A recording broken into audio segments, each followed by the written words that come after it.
my current collection of work is based on, well, it plays with the notion of childhood memory.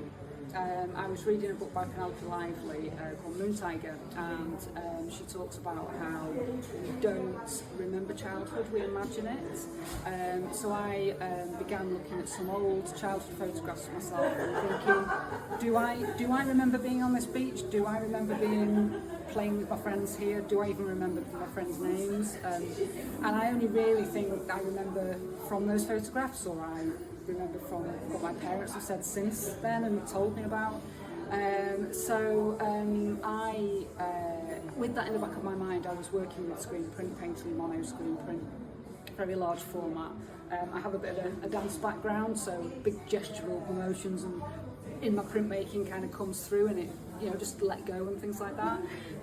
So I started recreating a lot of this childhood imagery with large format screen printing. But not only do I have this appreciation of the gestural and the kind of letting go, I'm also a little bit of a control freak, so I love puzzles. So and I've also got a dad who was an architect, and the building block element just kind of tied all that together. It brought the architectural element in, my history, it brought the nod to childhood in, and it was only when I was actually exploring and studying the marks I was making in my big screen prints on my phone from photographs I'd taken, and I started looking at little details and things like that I started to see other things in the prints.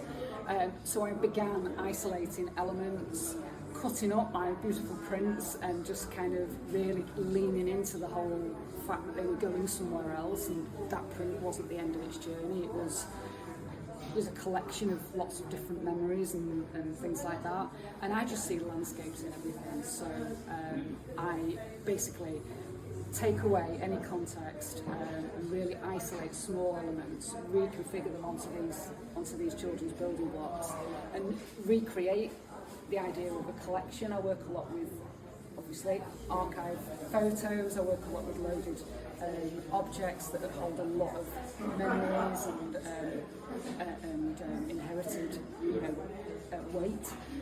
And yeah, it kind of brings the whole thing together, and it's a 360, back to collection, back to all that kind of thing.